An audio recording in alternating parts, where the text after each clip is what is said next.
नमस्कार। आज मैं सुप्रसिद्ध लेखिका मन्नू भंडारी जी द्वारा रचित कहानी यही सच है का पहला भाग लेकर आई हूँ। मित्रों, कहानी प्रस्तुत करने से पहले आप लोगों से मेरा एक अनुरोध है कि अगर आप मेरे चैनल को सब्सक्राइब नहीं किए हैं तो ज़रूर सब्सक्राइब कीजिए ताकि मैं पूरी कहानी आप लोगों तक पहुँचा सकूँ।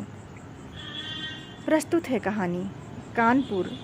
सामने आंगन में फैली धूप सिमटकर दीवारों पर चढ़ गई और कंधे पर बस्ता लटकाए नन्हे नन्हे बच्चों के झुंड दिखाई देते तो एकाएक ही मुझे समय का आभास हुआ। घंटा भर हो गया यहाँ खड़े खड़े और संजय का अभी तक पता नहीं। झुंझलाती सी मैं कमरे में आती हूँ। कोने में रखी मेज़ पर किताबें बिखरी पड़ी हैं, कुछ खुली कुछ बंद। एक क्षण में उन्हें देखती रहती हूँ, फिर निरुद्देश्य सी कपड़ों की अलमारी खोलकर सरसरी सी नज़र से कपड़े देखती हूँ। सब बिखरे पड़े हैं। इतनी देर यूं ही व्यर्थ खड़ी रही, इन्हें ही ठीक कर लेती, पर मन नहीं करता और फिर बंद कर देती हूँ। नहीं आना था तो व्यर्थ ही मुझे समय क्यों दिया। फिर यह कोई आज ही की बात है। हमेशा संजय अपने बताए हुए समय से घंटे 2 घंटे देरी करके आता है और मैं हूँ कि उसी क्षण से प्रतीक्षा करने लगती हूँ। उसके बाद लाख कोशिश करके भी तो किसी काम में अपना मन नहीं लगा पाती। वह क्यों नहीं समझता कि मेरा समय बहुत अमूल्य है। थीसिस पूरी करने के लिए अब मुझे अपना सारा समय पढ़ाई में ही लगाना चाहिए, पर यह बात उसे कैसे समझाऊं। मेज़ पर बैठकर मैं फिर पढ़ने का उपक्रम करने लगती हूँ, पर मन है कि लगता ही नहीं। पर्दे के जरा से हिलने से दिल की धड़कन बढ़ जाती है और बार बार नज़र घड़ी के सरकते हुए कांटों पर दौड़ जाती है। हर समय यही लगता है, वह आया। तभी मेहता साहब की 5 साल की छोटी बच्ची झिझकती सी कमरे में आती है। आंटी, हमें कहानी सुनाओगी? नहीं अभी नहीं, पीछे आना, मैं रुखाई से जवाब देती। वह भाग जाती है। ये मिसेज मेहता भी एक ही हैं। यूँ तो महीनों शायद मेरी सूरत नहीं देखती, पर बच्ची को जब तक मेरा सिर खाने को भेज देती हैं।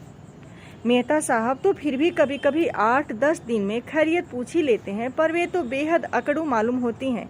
अच्छा ही है, ज़्यादा दिलचस्पी रखती तो क्या मैं इतनी आज़ादी से घूम फिर सकती थी। खट खट खट, वही परिचित पदध्वनि। तो आ गया संजय। मैं बरबस ही अपना सारा ध्यान पुस्तक में केंद्रित कर लेती हूँ।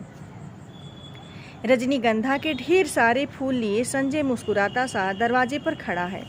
मैं देखती हूँ, पर मुस्कुराकर स्वागत नहीं करती। हंसता हुआ वह आगे बढ़ता है और फूलों को मेज़ पर पटक कर पीछे से मेरे दोनों कंधे दबाता हुआ पूछता है, बहुत नाराज हो?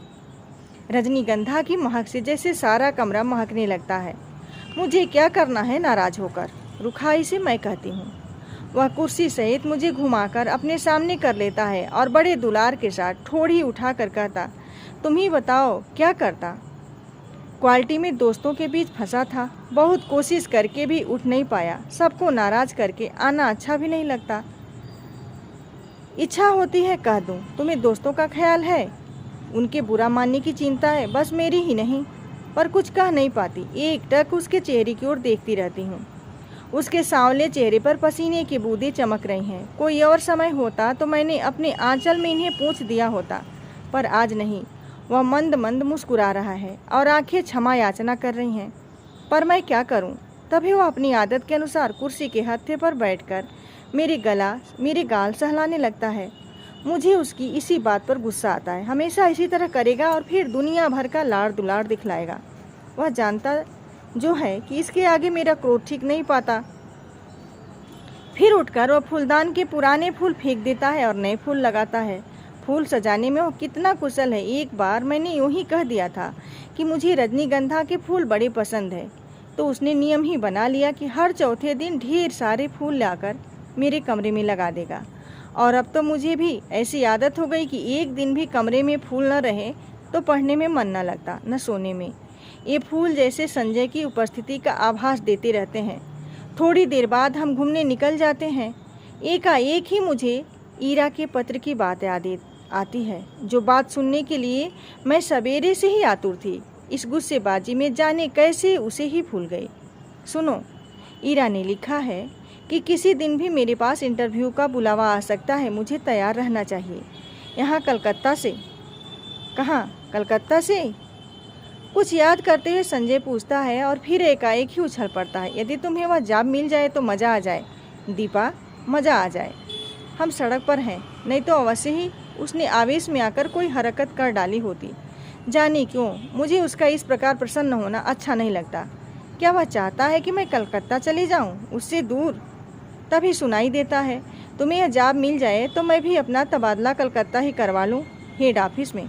यहाँ की रोज़ की किचकिच से मेरा मन उब गया है। कितनी ही बार सोचा कि तबादले की कोशिश करूं, पर तुम्हारे ख्याल ने हमेशा मुझे बांध लिया। ऑफिस में शांति हो जाएगी, पर मेरी शामें कितनी वीरान हो जाएंगी।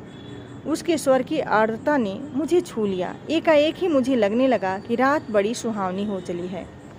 मित्रों, यह कहानी आप लोगों को पसंद आई हो तो आप लाइक कमेंट ज़रूर कीजिएगा और मेरे चैनल को सब्सक्राइब ज़रूर कीजिएगा, ताकि कहानी का अगला भाग मैं आप लोगों तक पहुंचा सकूं। धन्यवाद।